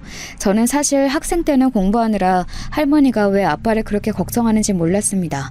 저한테는 너무 상냥했고 다정한 아빠였거든요. 오히려 제가 아빠한테 짜증도 많이 내고 퉁명스럽게 하는 날이 많아 미안했습니다. 그런데 여러분, 제가 어느 날 할머니가 왜 아빠를 걱정했는지 조금은 알게 되는 사건이 하나 있었어요. 그건 바로 제 스토커 때문이었습니다. 할머니가 돌아가시고 취업하기 전까지 시간이 조금 남아서 아르바이트를 했던 적이 있어요. 작은 카페였는데 거기 손님 중 한 명이 저에게 호감을 표현했습니다. 하지만 저는 곧 취업할 예정이었고 무엇보다 그 손님이 제 스타일이 아니었어요. 그래서 정중하게 거절했는데 그 스토커는 포기를 모르고 저를 따라다녔습니다. 자꾸 제 앞에 불쑥 나타나서 어느 날부터는 길을 걷다 뒤를 돌아보는 경우도 많았어요. 그리고 이걸 아침에 밥을 먹으며 대수롭지 않게 아빠에게 말했던 날이 있습니다. 그런데 그날 저녁에 또 그 스토커가 저를 따라왔어요. 버스에서 내려서 우리 아파트로 오는데 저를 졸졸 쫓아오더라고요. 너무 화가 나서 그날은 아파트 앞에서 스토커에게 소리를 질렀습니다. 야, 그만 쫓아다녀? 내가 진짜 싫다고 얼마나 말했는데 언제까지 이럴 거야? 왜 싫다는 사람 자꾸 쫓아다니냐고. 한 번만 더 이러면 경찰에 신고할 거야. 알겠어? 세준씨, 저 진짜 나쁜 사람 아니에요. 제가 행복하게 해드릴 테니까 저랑 결혼해요. 네? 수지씨 제발요. 그럼 저랑 카페에서 얘기라도 하면 안 될까요? 네. 스토커는 제가 저리 가라고 소리를 질러도 소용이 없었어요. 오히려 같이 카페에 가서 대화하자고 난리였습니다. 제 손목을 잡고 데리고 가려고 했어요. 주위에서 사람들이 쳐다보는 것이 느껴졌습니다. 너무 곤란해서 진짜 경찰에 신고라도 할까 고민하고 있었는데 바로 그 순간이었어요. 수진아! 야, 이 새끼야, 너 뭐야? 수진아, 너는 집으로 올라가. 가서 문 잠그고 그냥 씻고 있어. 나머지는 아빠가 알아서 할 테니까 올라가. 퇴근하던 아빠가 그런 제 모습을 보게 되었습니다. 그러더니 바로 그 스토커의 손을 제 손목에서 떼어냈습니다. 아빠는 저보고 빨리 위로 올라가라고 했어요. 마침 스토커의 얼굴을 더 보기도 싫었고 주민들이 쳐다보고 있어서 창피했던 저는 바로 아빠 말을 들었습니다. 스토커는 그런 저에게 이름을 부르려고 했는데 아빠가 입을 막아 끝까지 발음하지는 못했어요. 그리고 그 뒤로는 정말 스토커의 머리카락 한 올도 볼 수 없었습니다. 아빠가 어떻게 처리했는지 저도 모르겠어요. 하지만 그날이 제가 처음으로 본 아빠가 타인을 제압하는 모습이었습니다. 그렇게 저는 아빠 덕분에 스토커 사건이 잘 마무리되었어요. 나중에 어떻게 된 거냐고 물어도 아빠는 그저 미소만 지을 뿐이었습니다. 그리고 저도 바로 취업해서 정신이 없었어요. 스토커 사건 이후에 저는 대학병원에 간호사로 입사하게 되었습니다. 그리고 거기서 남편을 만나게 되었어요. 남편은 병원에서 일하는 행정직원이었습니다. 제가 신입 간호사라 병원 사무실에 갈 일이 되게 많았거든요. 그렇게 일하다 눈이 맞았어요. 우리는 3년의 교제 끝에 결혼까지 하게 되었습니다. 그리고 오늘 제 사연의 주인공인 시어머니가 등장하게 돼요. 사실 남편과 저는 연애 때도 단 한 번도 싸운 적이 없습니다.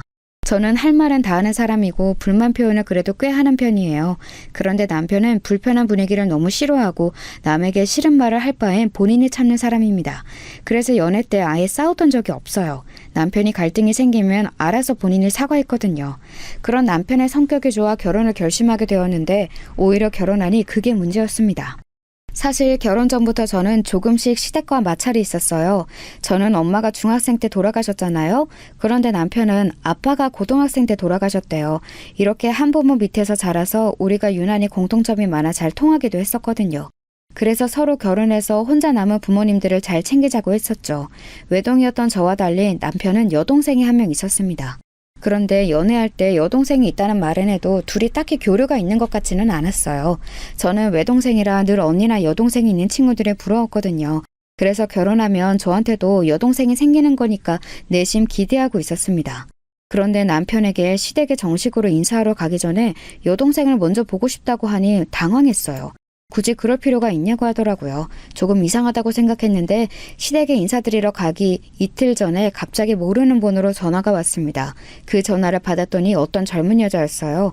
그 여자는 제 남편의 여동생이라고 본인을 소개하며 아무에게도 알리지 말고 따로 만나자는 말을 제게 했습니다. 제가 남편하고 같이 나간다고 했더니 그러면 만나지 않겠다는 말에 의아함을 가지고 만나게 되었어요. 우리 집 주변에 있는 카페에서 만났는데 그 여성분은 얼굴이 남편과 아주 많이 닮았습니다. 누가 봐도 여동생이라는 것을 알 수 있었어요. 반갑게 인사한 저와 달리 얼굴에 근심이 많아 보였어요. 한참을 뜸을 들이던 여동생은 제게 말했습니다. 갑자기 이런 말을 해서 이상하게 생각하실 수도 있어요. 그런데 저는 그래도 이 사실을 꼭 알고 결혼하셨으면 해요. 저는 성인이 되고 바로 집을 나왔는데 그게 다 우리 엄마 때문이에요.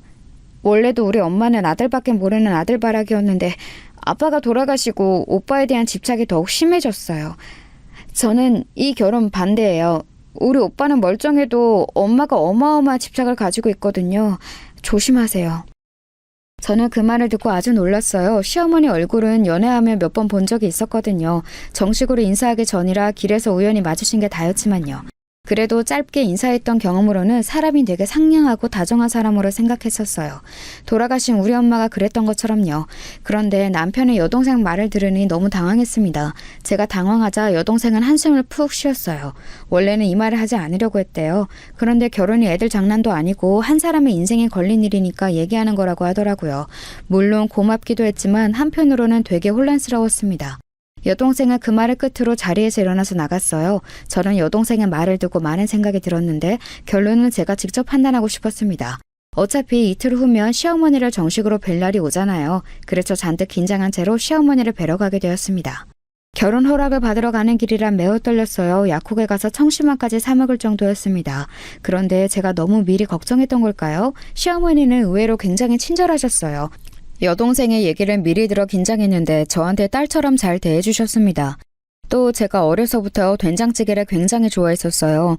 찌개만 있으면 일주일 내내 밥 걱정이 없을 정도로 잘 먹었습니다. 남편은 이걸 저와 연애하며 이미 알고 있었어요. 남편이 미리 말했던 건지 시어머니는 본인이 된장찌개 전문가라고 요리해 주셨는데 너무 맛있더라고요. 걱정했던 것과 달리 굉장히 분위기가 좋았습니다.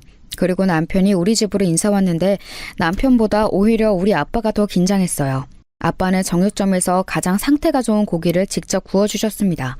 그리고 몇 가지 질문을 해보더니 흐뭇하게 웃으며 둘이 행복하게 잘 살라고 하더라고요.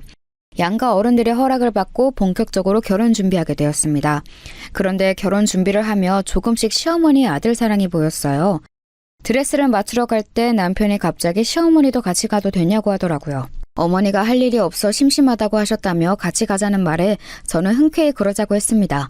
그때까지는 어머니가 저에게 잘해주셨거든요. 저는 또 친정엄마가 없으니까 시어머니라도 옆에서 같은 여자니까 잘 봐주실 줄 알았습니다. 그렇게 시어머니를 만나 같이 드레스를 입어보러 갔는데 이상하게 저에게 칭찬을 잘 안 하셨어요. 그리고 갑자기 드레스를 몇 벌 보더니 말씀하셨습니다. 세아가, 그런데 드레스가 왜 이렇게 다 화려하니? 이러면 우리 아들 얼굴이 묻힐까봐 걱정이야. 적당히 화려한 걸로 골라야 너희 부부 얼굴이 더 돋보여. 그러니까 너무 반짝거리고 풍성한 드레스는 고르지 마. 아, 네? 어머니, 아이, 그게 무슨 말씀이세요? 웨딩드레스는 화려한 맛으로 입는 거잖아요. 평생에 한 번뿐인데 저는 화려한 걸로 입을래요. 어렸을 때부터 웨딩드레스 입는 게 제 꿈이었거든요. 제가 또 언제 이런 걸 입어보겠어요. 시어머니는 웨딩드레스를 자꾸 단정한 디자인을 입으라고 하셨어요. 반면 저는 그날은 제가 주인공이고 또 여자들의 로망이잖아요. 그래서 드레스샵에 요청할 때 애초에 제일 화려한 드레스를 보여달라고 했습니다. 시어머니는 제 말을 듣더니 표정이 급격하게 안 좋아지셨어요. 하지만 따로 더 말을 하지는 않으셨습니다. 그래서 그냥 저는 대수롭지 않게 넘기고 제가 입고 싶은 드레스를 입었어요. 웨딩드레스 사건이 끝나고 결혼식 전에 문제가 하나 더 있었습니다. 바로 신혼집이었어요. 남편과 저는 모은 돈과 우리 아빠가 준 돈으로 병원 근처에 전셋집을 하나 얻게 되었습니다. 직장이 서울이라 아파트가 너무 비싸 매매까지는 무리였어요. 그렇게 집을 구하고 혼수를 보러 다니는데 시어머니는 자꾸 그런 우리 부부를 따라다니셨습니다. 처음에 드레스를 고를 때는 저도 좋은 마음으로 오라고 했는데 점점 불편해지기 시작했어요. 그래서 남편에게 시어머니는 집에서 쉬라고 말해달라고 했죠. 그런데 시어머니가 고집이 얼마나 세던지 남편이 중간에서 너무 곤란해 보였어요. 시어머니는 결국 우리가 혼수를 고를 때도 오셨습니다. 그렇게 우리 부부와 같이 올 거면 가만히나 있지 시어머니는 자꾸 옆에서 참견하셨어요. 세탁기를 고르는데도 참견하시고 특히 부엌 가전을 고를 때는 본인이 쓸 거를 고르듯 고르셨습니다. 그러면서 은근히 살림은 제 몫이라고 하더라고요. 남편도 저도 둘 다 일하는 직장인이라 서로 같이 하자고 이미 말이 나왔었거든요. 그런데 시어머니는 어차피 살림은 제가 하는 거라고 말씀하셨습니다. 기분이 나빴지만 결혼식 전에 시어머니와 마찰이 생겨 좋을 게 없으니 그때는 참았어요. 시어머니가 그렇게 아들을 아끼는 것처럼 우리 아빠도 제가 전무거든요. 저만 바라보고 인생을 사는 사람인데 속으로 우리 아빠를 데려올까 생각하기도 했습니다.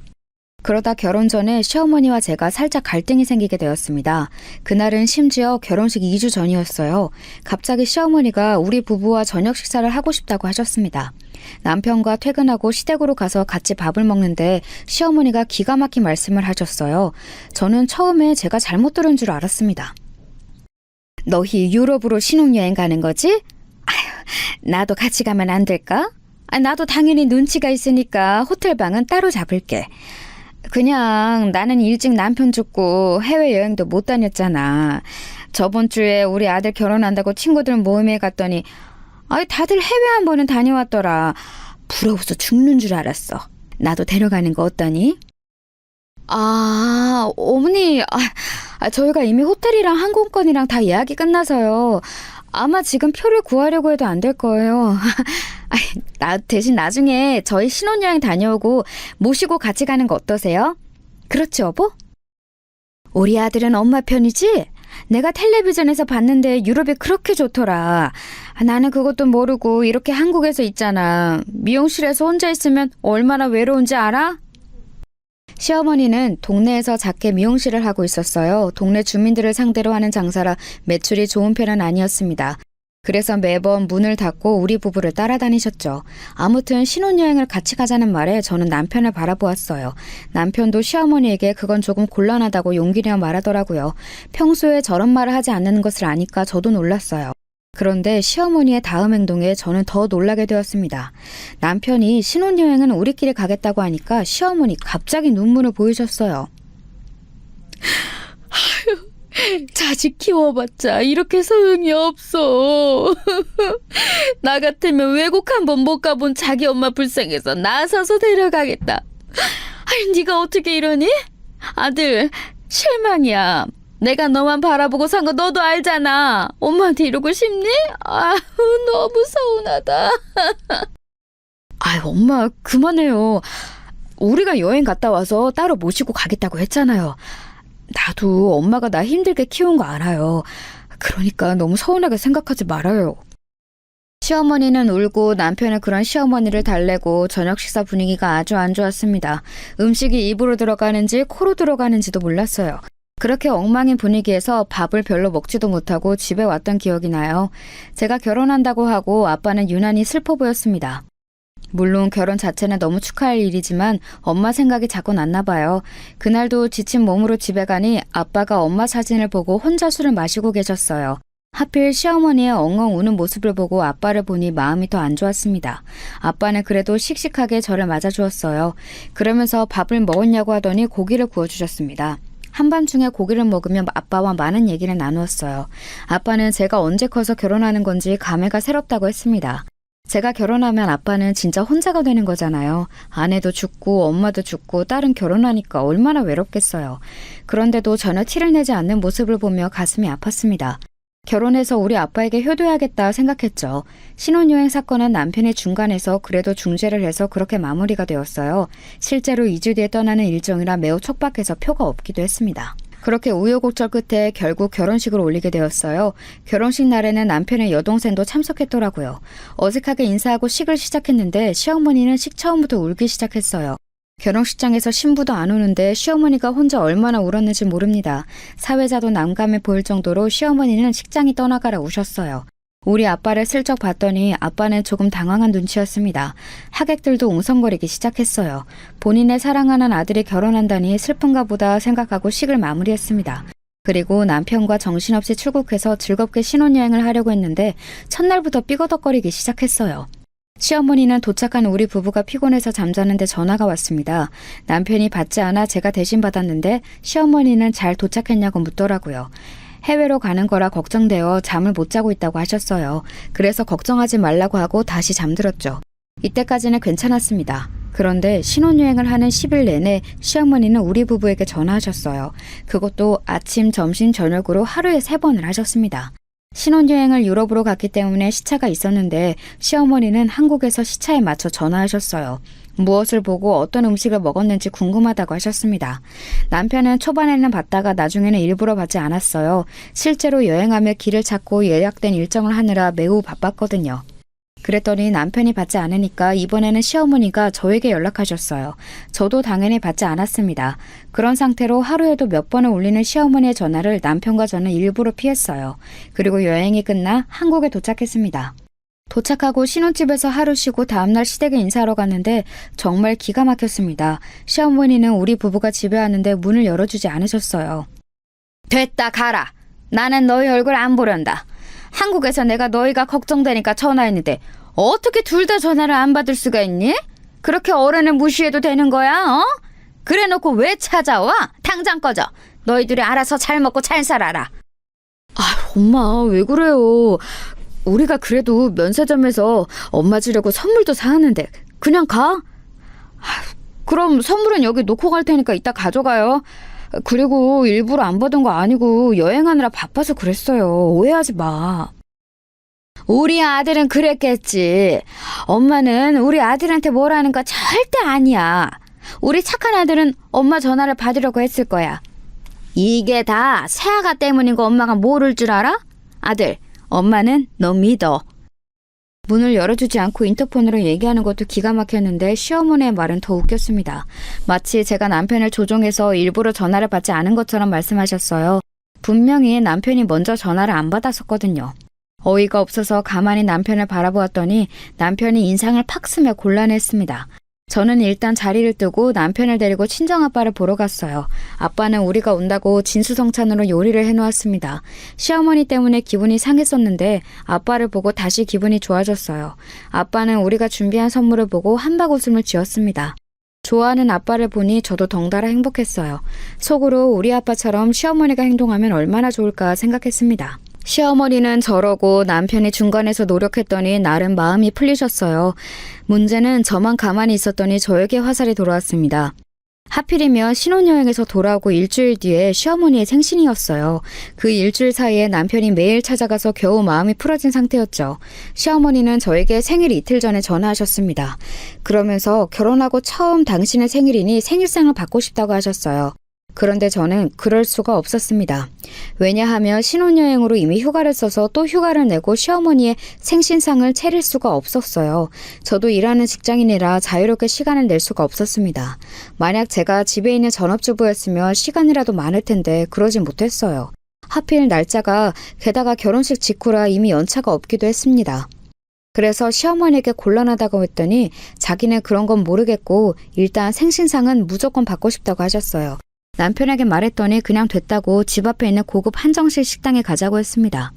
그렇게 시어머니의 생신이 다가왔고 저는 특별히 백화점 명품관에 가서 선물을 샀어요. 그동안 모은 돈을 결혼식에 지출하느라 돈이 많이 없었는데 그래도 큰맘 먹고 명품 지갑을 샀습니다. 그것을 준비해서 식당에서 만났는데 시어머니는 대놓고 표정이 좋지 않았어요.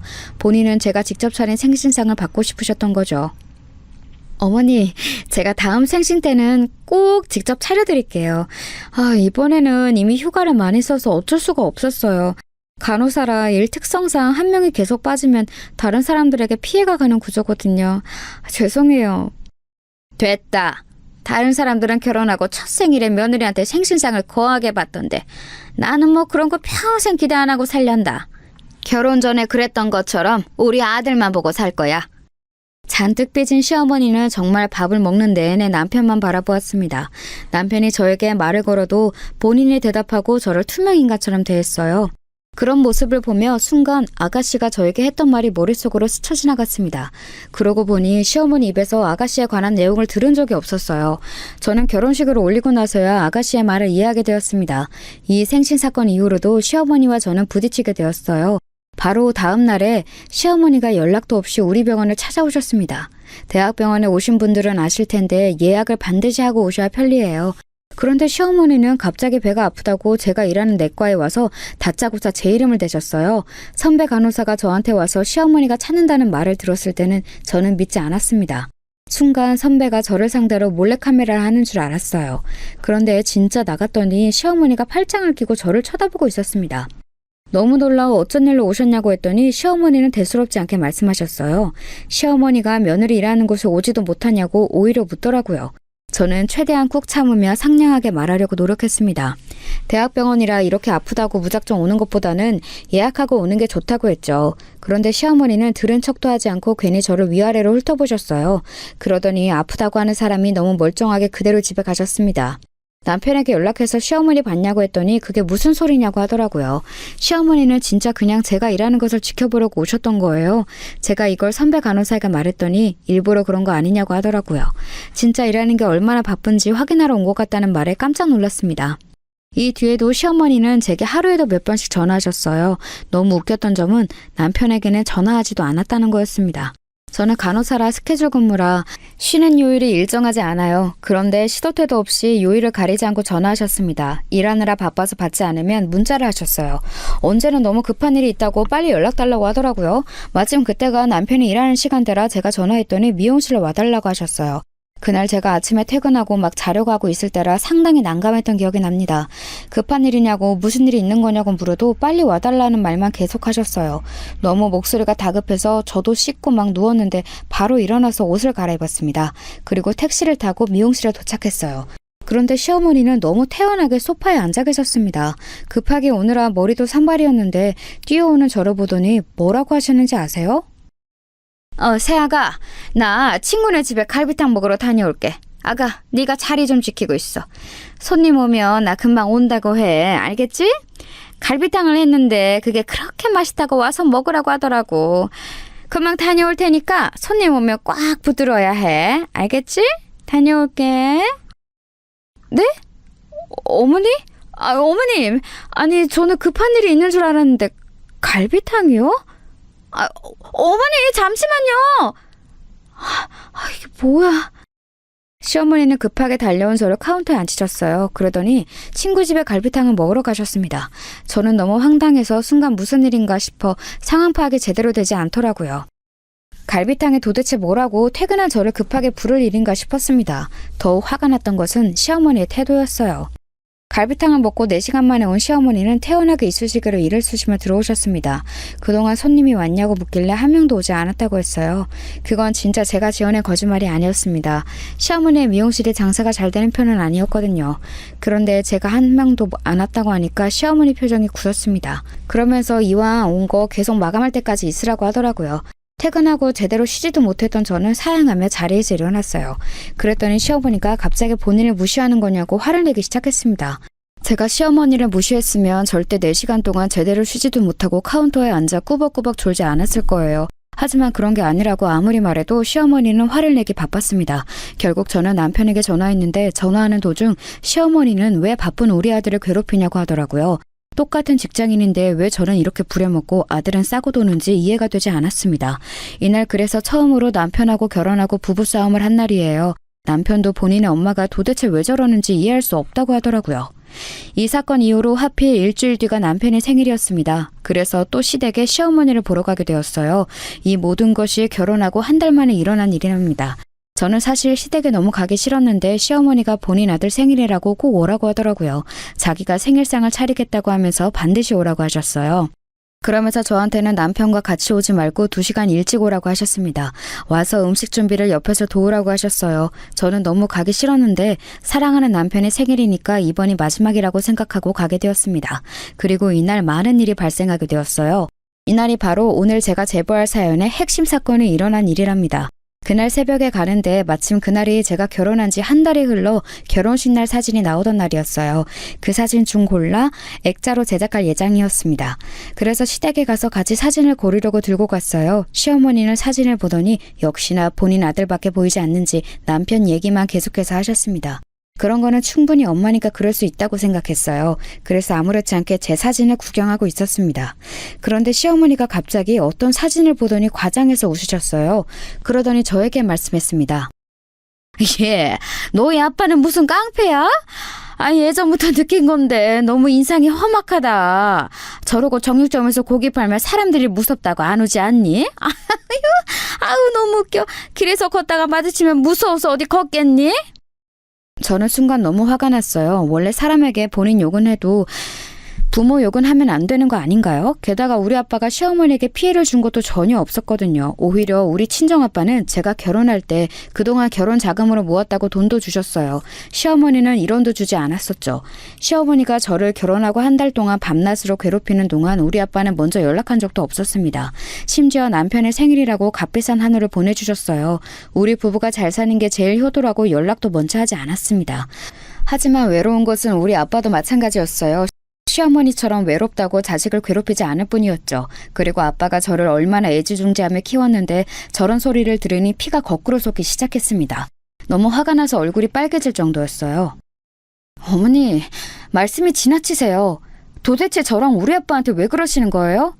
어머니가 그러니까 아가씨가 집을 나간 거예요. 우리 아빠한테 하신 말씀 당장 사과하세요. 저 안 그러면 지금 집에 갈게요. 그동안 저한테 시집살이 한 거는 참았어도 이건 절대 그냥 넘어갈 수 없어요. 예, 너는 무슨 애가 내가 웃자고 한 말에 그렇게 죽자고 달려드는 거야? 그리고 내가 없는 말을 했니? 너의 아빠가 인상이 험악한 걸 왜 나한테 그래? 여기서 왜 갑자기 딸 얘기가 나와? 너야말로 사과해라. 엄마 없이 자라서 그런가 애가 아주 이상하네. 뭐라고요? 엄마 없이 자랐다고요? 그러는 어머님은 뭐가 그리 당당하세요?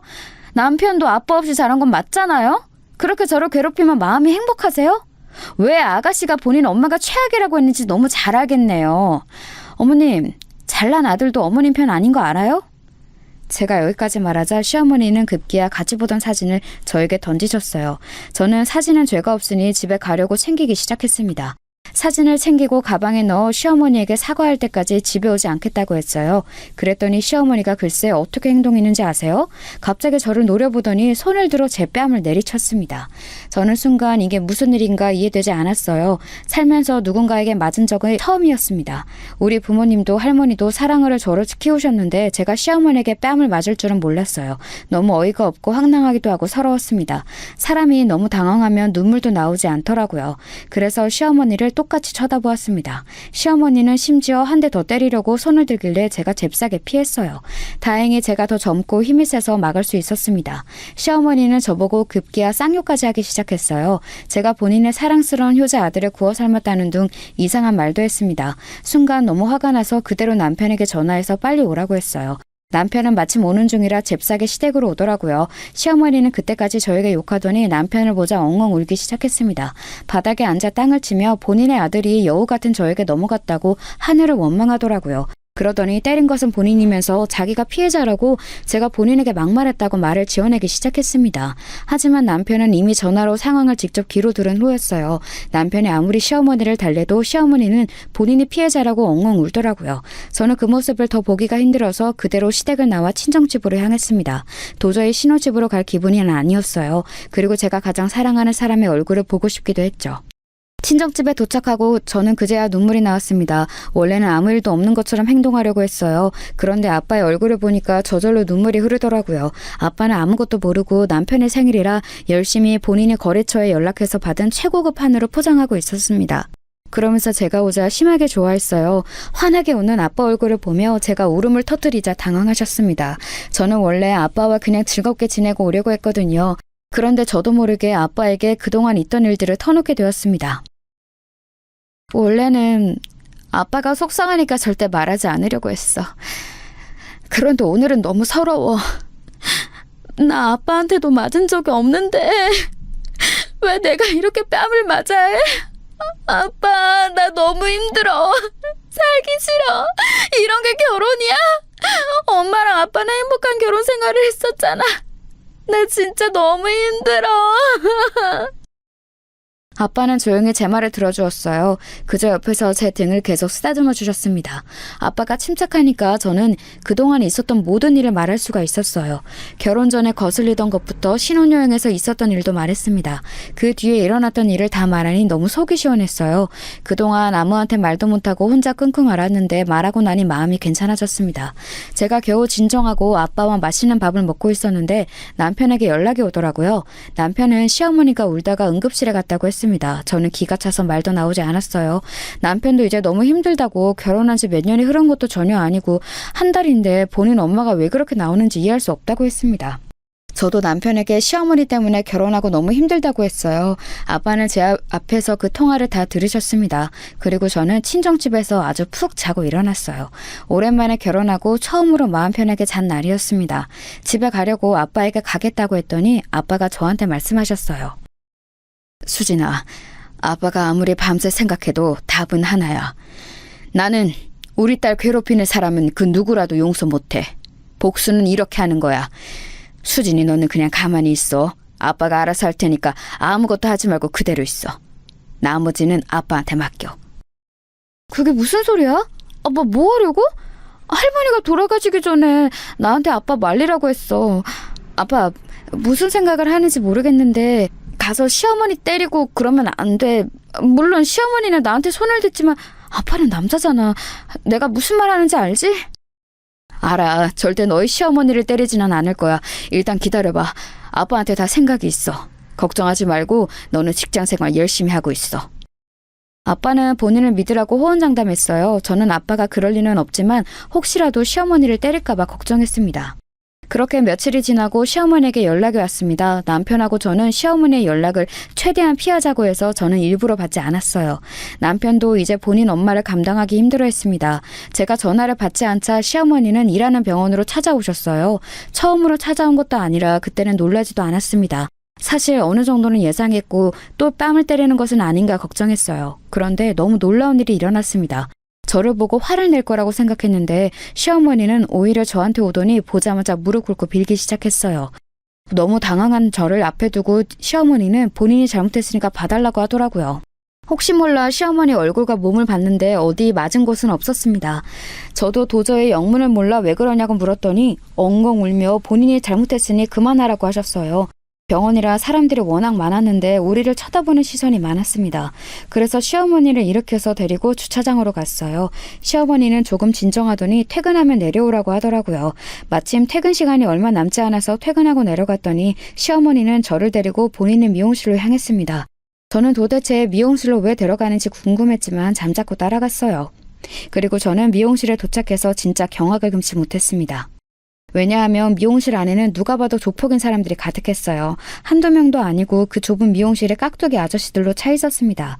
제가 입을 떡하니 벌리고 쳐다보니까 시어머니는 옆에서 저에게 말씀하셨어요. 아가, 내가 미안하다. 그러니까 저 조폭들 좀 그만 찾아오라고 해줘. 우리 가게 안 그래도 손님이 없는데 저 깍두기들 보고 손님들이 안 와. 나한테 왜 며느리 괴롭히냐고 하는데 내가 너무 미안해. 이제 다시는 안 그럴게. 응? 단골들도 떠나게 생겼어.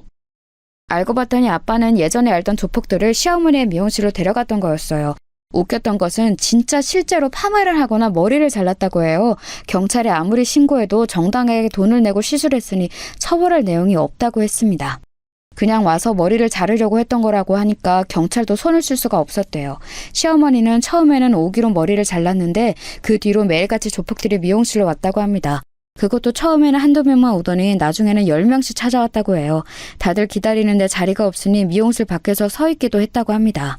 그걸 지나가다 사람들이 당연히 보게 되었죠. 그래서 조폭 미용실로 소문이 났다고 해요. 그게 단 며칠 만에 일어난 일이라고 합니다. 시어머니는 그래서 자존심에 저에게 연락하지 않다가 도저히 안 될 것 같아 연락했다고 하셨어요. 저는 이게 우리 아빠가 계획한 일이라는 것을 아니 너무 웃겼습니다. 아빠는 미용실로 절대 가지 않았다고 해요. 나름 평화적 생각한 방법이 이거였던 거였죠. 저는 웃으면서 아빠에게 전화를 걸었어요. 아빠는 기다리고 있었다고 하더라고요. 마음이 풀렸냐고 묻기에 아빠 덕분에 이제 걱정 없다고 했습니다. 아빠에게 이 말하면 됐다고 했더니 알겠다고 하고 끊었어요. 그리고 안에 있던 조폭 중 한 명이 전화를 받더니 다들 데리고 사라졌습니다. 조폭들이 미용실을 나가자 시어머니는 그제야 한숨을 돌리셨어요. 저에게 조용히 그동안 미안했다고 하셨습니다.